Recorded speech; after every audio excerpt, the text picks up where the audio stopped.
What's up, everybody? Sultan of Strangles here. You want to hear something frustrating? I just recorded this entire episode, right? And I I go back to listen to parts of it, and it is so low that you can't really hear my voice that much. Then I go on Audacity, and I see that this has something called recording levels, and it was set to 50%. So even if I was speaking loudly into the microphone, this shit was recording at 50%. So this is me redoing the whole episode. This stuff takes a lot of effort, man. And to top that, my nose was so stuffy that I was like mouth breathing. It's still a little stuffy. I'm still mouth breathing a little, so forgive me for that. But anyway, let's get ready for Opium. I believe this is episode 5. Jenab Sarvan. Get ready, relax, and enjoy. So, where do we begin? Who is Jenab Sarvan? What did he do? Why am I making an episode about him? Well, before we get to him, we need to go back a few generations and talk about my great grandfather. His name was Valiullah Navayan. Valiullah was a feudal lord in Iran. He had over 160 villages. During the White Revolution, the Shah of Iran took most of these villages away from him in an attempt to centralize the Iranian government. Before he did this, the power in the country was dispersed amongst feudal lords, landowners, and magnates. The most powerful people in Iran since the beginning of time were the Bazaris and the ulema, which is the businessmen and the religious heads of state. Sometimes even more powerful than the king. So this is part of the script. What I'm about to say is not part of the script of the episode. I've been watching and reading documentaries about Rhodesia, which is Zimbabwe. And the farmland, used to be run by white colonists. After I think Henry Mugabe was elected, they gave the land to small landowners and peasantry who were not as well equipped to harvest these cash crops. They just were not experienced farmers. And he put the country into a famine. What's fascinating, you see things like this happening over and over in history. This white revolution the Shah had, that he took away land from these feudal lords, he had given them to not peasants but other landowners. The state took a lot of it, but the state was not experienced in farming. The people weren't experienced in farming, and it had a similar effect. It did not result in famine, but very similar effect. This also happened in southern Italy, taking away land from these massive landowners and giving them to the peasantry and small landowners, and that's how the mafia was created.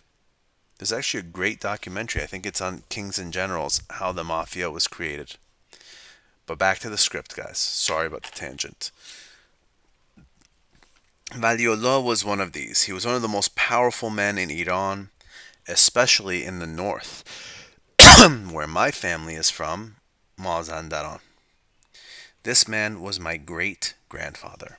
He was also a lifelong opium addict. He lived to be 95 years old. After his villages were taken from him, he was able to invest the money that he had left over into apartment buildings. Many of them were in amazing neighborhoods, such as Niavaran and Zafaraniye, but many of them were also in bad neighborhoods like Javadiye and Nizamabad. In the 1970s, a new drug entered Iran, a competitor to opium. It would get you 10 times higher than opium ever could, and was also 10 times cheaper. The name of the drug was heroin. During the Iran-Iraq War, many soldiers came home missing limbs, shell shocked and mangled with lifelong injuries. For many of them, opium was not enough. They needed something else to take away the pain. The war had also taken a lot of the manpower out of the country. Many people in the police force and military personnel that would usually keep the peace in the streets were on the front lines. The demand for drugs was high, the supply of law enforcement was low. Many small time drug dealers became kingpins. Many of these kingpins ended up controlling entire buildings and sometimes entire neighborhoods in Tehran. The old Iranian gangster code of honor was diminishing. I'll make an entire episode on that. I've already made one about the old school Iranian gangster culture because it's truly fascinating and it's absolutely nothing like you would imagine. One of these apartment buildings that were overrun belonged to my great grandfather. He tried to get law enforcement involved and they could do nothing about it. He tried to get the government involved, but they had their hands tied behind their backs. But when he heard from a friend of a friend about a police officer that didn't really follow the rules, he didn't know his name, but he knew where to find him. For now, let's just call him by his rank, which is Sarvan. A Sarvan is a four-star lieutenant. In Iran, when you address an officer, you usually address him with respect by first saying Jenab. So when you address an officer, you'd say Jenab Sarvan. This police officer would often ignore the standard rules of engagement during regular peacetime. He most likely would have been court-martialed or fired. But these were extremely desperate times, and things were getting way too out of hand in Tehran. My great-grandfather's friend told him that one of his colleagues had a very similar problem, where a drug dealer had pretty much overrun his building, and there's nothing he could do about it. Jenab Sarvan went in and forcefully removed them. He did this all while off duty, using private security. Private security, you ask? What does this even mean? Well, this was wartime, and a lot of the soldiers that came home could not find work to feed their families. They also had limited skill sets. The only thing they ever knew how to do was fight. The perfect candidate for private security. Many of them would go into this profession, but unfortunately, some of them would go into the wrong path and end up working as strongmen for criminal organizations. To go meet him, my great grandfather would have to travel to one of the roughest neighborhoods in Tehran, Nizamabad. He had his good friend set up the meeting. They would meet at a qahvekhane, which means coffee house, at 2 a.m. But why did they meet at 2 a.m.? Because during the day, Jenab Sarvan would work his regular day job as a police officer. And then at nighttime, he would do his private security. So Valiullah goes ahead and rides his Mercedes-Benz into Nizamabad at 1:30 in the morning, which was the worst thing he could have done. There weren't many people on the streets, but the people who were there were looking at him like he was some kind of alien. What does Nizamabad look like? During the day, the roads are bustling with motorcycles, merchants, paykhon cars, bikes. The air smells of fresh bread, but it also smells like gasoline. Clothes are set out to hang and to dry in the sun. There's something really beautiful and warm about this place. But what does it look like at night? At night, the dim fluorescent streetlights barely light up the streets. Most of the shops are closing, and there's barely any people walking the streets. You usually don't want to be on the streets during the nighttime. There's, however, one place that is open. The qahvekhane, a place you could drink coffee, smoke hookah, and play backgammon. Before the Islamic Republic, you could drink alcohol. Nowadays, you could not. Some coffee houses were known gangster headquarters. Some were well-known police and military hangouts. Jenab Sarvan could be found at one of these. As he arrived to the qahvekhane, two men searched him and his driver. They were then cleared to enter the building. The room was filled with thick hookah smoke, the sounds of men conversating, and dice hitting the backgammon boards. A man sat at the edge in a green uniform. His hair was combed to the side. He had full eyebrows and a thick mustache. He sat on a chair at the end of the room. He signaled to my great grandfather, "Come over." He sat across from Jenab Sarvan. Jenab Sarvan says, "Please state your business." My great grandfather told him that his building was overrun by drug dealers and that he needed a way to get him out. The police were not willing to do anything, and neither was the government. Jenab Sarvan asked him exactly where his building was, how many people lived in the building, how long he had the building, how many units there were in it, and all the exits and entrances. My great grandfather told him there was a main entrance, a back entrance. Jenab Sarvan looked at him weird and told him this is impossible. Most buildings in Nizamabad should have at least 4 entrances. Valiullah told him nope. He was positive there's only 2 entrances. Jenab Sarvan asked him, what about the roof and the basement? Valiullah asked him, the roof? Well, of course, you could enter through the roof, but how are you going to get there? Jenab Sarvan told him, you let me worry about that. Thought for a minute and looked at Valiullah, and he said, come back here the same time tomorrow. Right now, I can't make a decision. My men are tired and hungry. Valiullah said, all right, I will see you tomorrow then, and started to get up. Jenab Sarvan put his hand up and said, my men are tired and hungry, I said. They would really love a nice dinner. Valiullah then said, okay. Yes, 1 course of abgusht for everyone. Abgusht is a traditional Iranian stew with lamb meat, potatoes, beans, and bread. And you could find it at most qahweh. I'll make an entire episode on this delicacy soon. They all ate together, and my great-grandfather was escorted home by 4 armed guards. The next evening, Valiullah met Jenab Sarvan at the same time, same place. This time he knew better than to come with a Mercedes. The first time I heard this story, I was pretty shocked.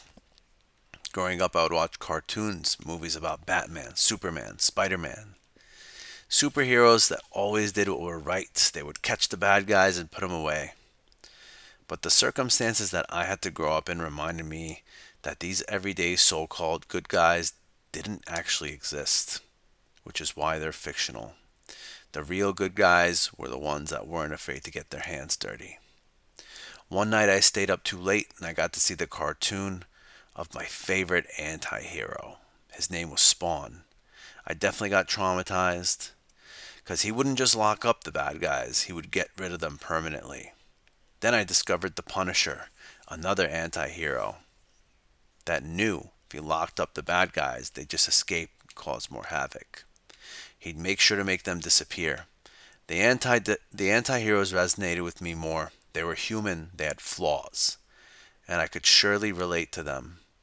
As I heard my first story about Jenab Sarvan, and later many more stories, he reminded me exactly of all those anti-heroes that I looked up to as a kid. That's wild. I took a little breathing break and I saw that I've recorded almost 14 minutes so far. So looks like it's going to be a longer episode. It's pretty cool. So Jenab Sarvan told him he needed 15 total men for the job. 3 for the front of the building, 3 for the back, 3 for the basement, and 3 for the roof. There's going to be 3 spotters outside in case things went bad.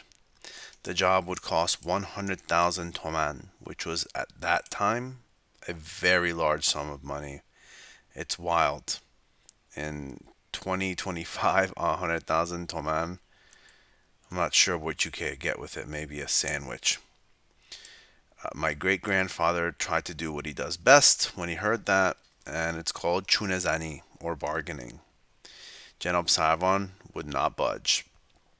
After my great grandfather agreed on the price, they shook hands and he got up to leave. Jenab Sarvan once again put his hand up and said, "My men are tired and hungry." My great grandfather replied, "Really? Again?" He reluctantly bought the men another round of opgusht. The next day, Valiullah would go to the Sarrafi and withdraw 100,000 toman. He would pay 50,000 up front and 50,000 after the job was successfully completed. The raid would take place in 3 days. 15 of his men would infiltrate the building and kick out the drug dealers. After staking out the place for a few days, they knew exactly which units the drug dealers were in and exactly where they were running their operation in the building. His men were armed with American Uzi 9mm machine guns from the era of the Shah, back when the US was friends with Iran. It was finally the night. Some of the men were newer recruits, trying to make a name for themselves. Others were hardened veterans of the Iran-Iraq War. All 15 of the men were communicating through walkie-talkies. After they all infiltrated the building at the same time, the guys who got onto the roofs actually got onto the roof with rope. It's pretty crazy. They cleared room after room. Most of the thugs gave up without a fight, but there was one room, the stash room, with all the drugs that the thugs were protecting, and these guys had heavy weapons.